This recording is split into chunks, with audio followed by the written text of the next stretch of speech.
हसनपुर में भाजपा का कार्यकर्ता सम्मेलन विकसित भारत का मंत्री ने दिलाया संकल्प।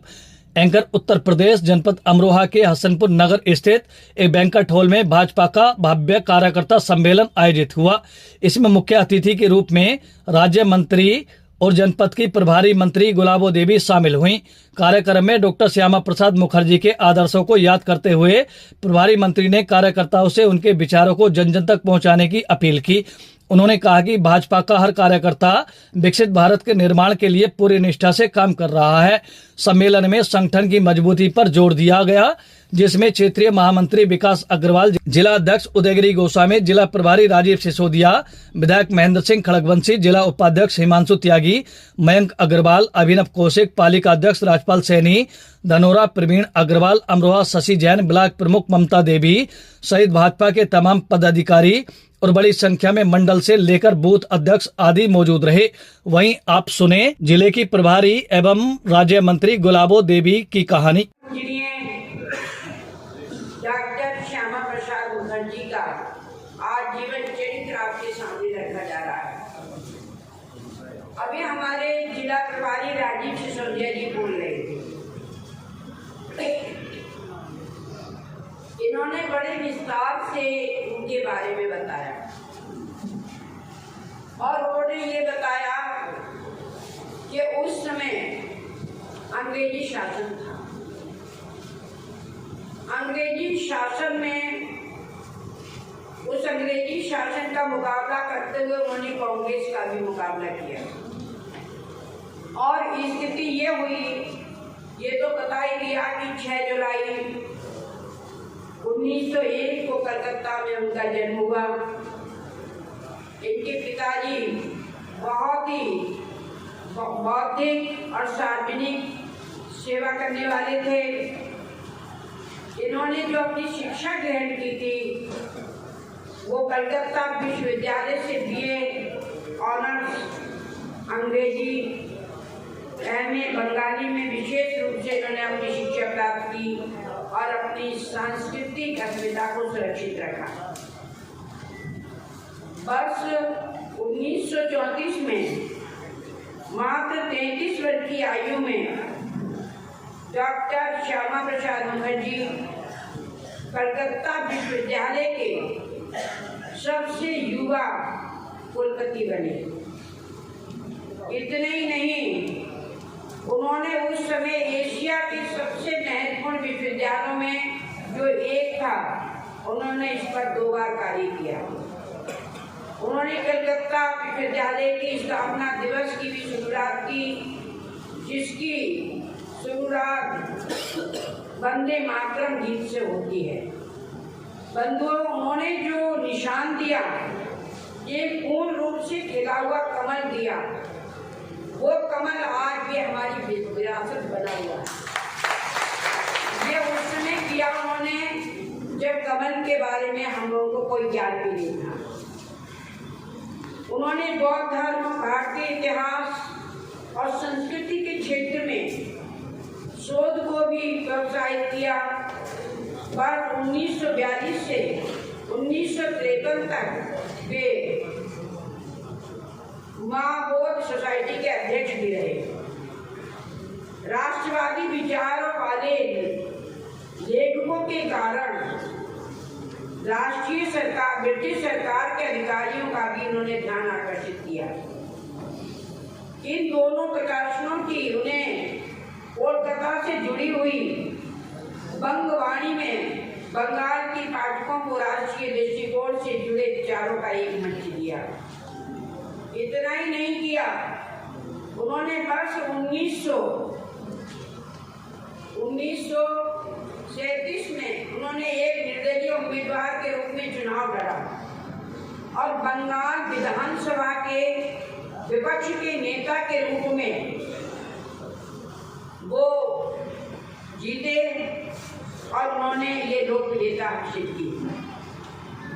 1941 में बंगाल के वित्त मंत्री बने और एक प्रगतिशील गठबंधन सरकार का हिस्सा बने और उन्होंने उसका हिस्सा बनने का उनका उद्देश्य ये था कि मुस्लिम लीग को अलग करना था। जब उनकी बात को महत्व नहीं दिया गया तो 1942 में उन्होंने त्याग पत्र दे दिया और ये कहा कि इस ब्रिटिश सरकार के दमनपूर्ण नीतियों का मुझे विरोध करना है और वो राजनीतिक मैदान में उतर आए। बंधुओं में ये बताना चाह रही हूँ कि इतनी परेशानियों के बावजूद भी उन्होंने हिम्मत नहीं हारी।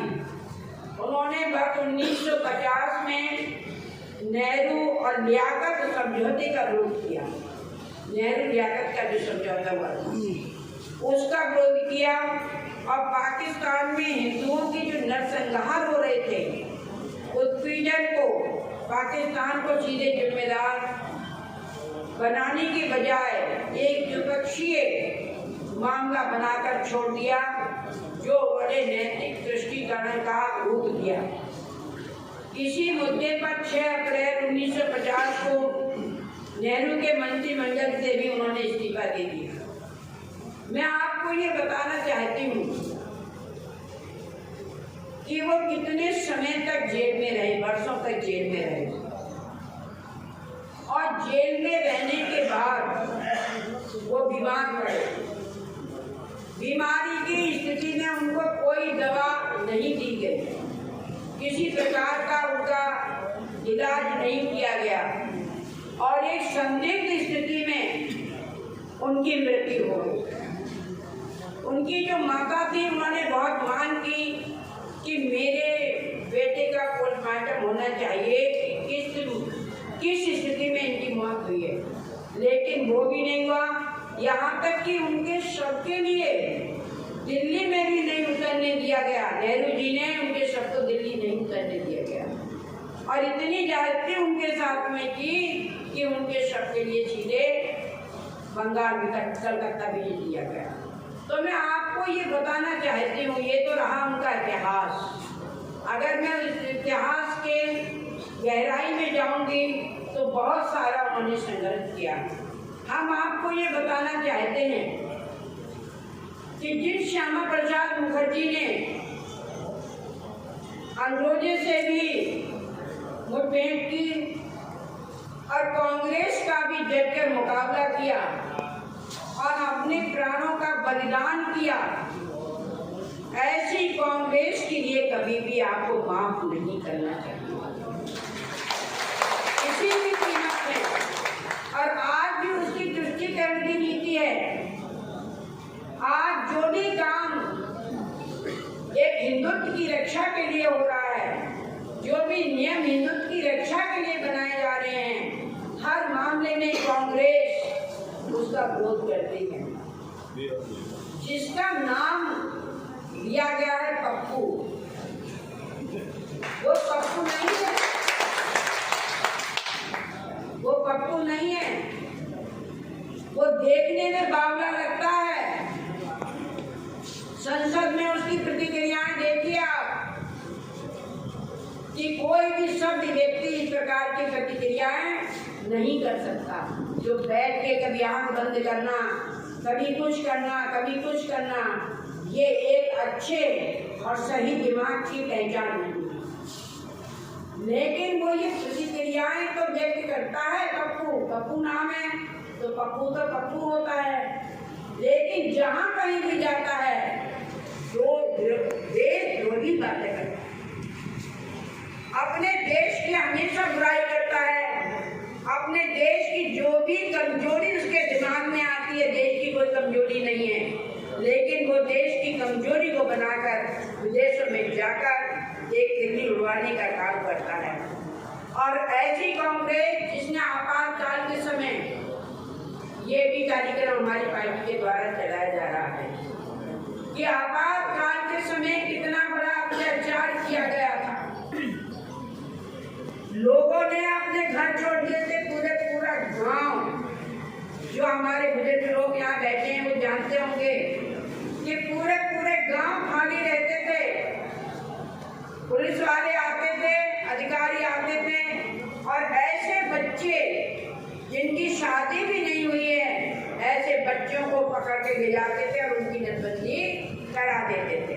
तो इतना घोर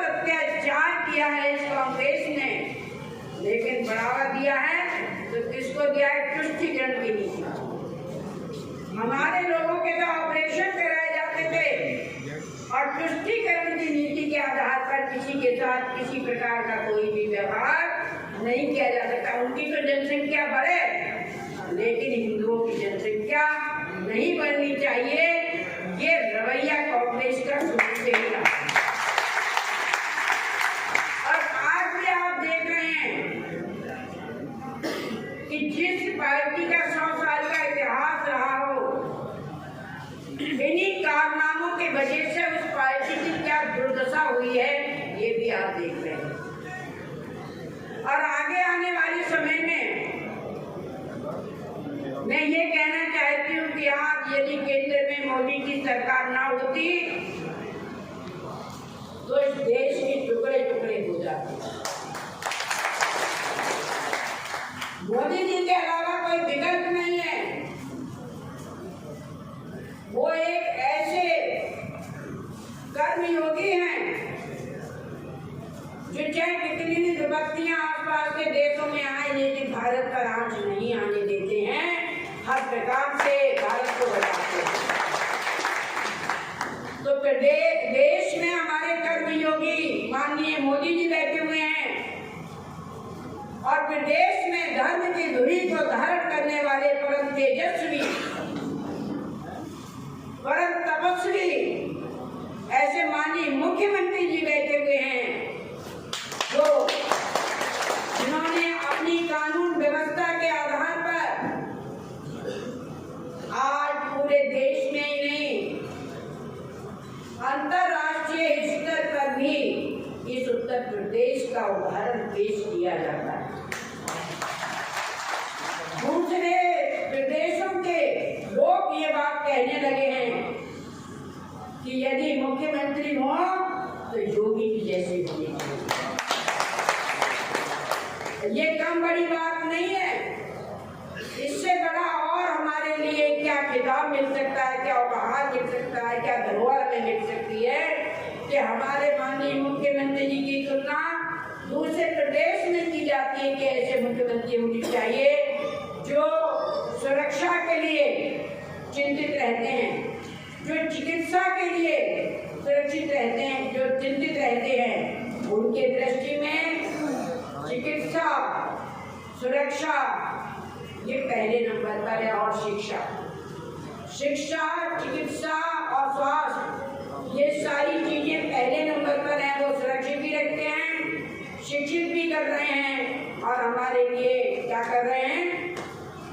तीसरी चीज क्या बताई थी मैंने, स्वास्थ्य 5 लाख का आपको आयुष्मान कार्ड मिला है। आज तक जितनी सरकारें रही किसी ने ये व्यवस्था की थी 5 लाख का इलाज हो जाए। सरकार के द्वारा किसी ने ये व्यवस्था की कि सरकारी अस्पतालों में इतनी बड़ी दवाइयों की व्यवस्था है कि सारे लोग जो है उससे लाभान्वित हो सके। किसी भी सरकार ने ये व्यवस्था की कि हमारी महिलाएं आत्मनिर्भर बन सके। जो हमारी महिलाएं आज कामकाजी महिलाएं हैं वो स्वयं सहायता समूह के माध्यम से आज लखपति दीदी बन चुकी है, आत्मनिर्भर हो चुकी है। आज उन्हें किसी के सहारे की जरूरत नहीं है।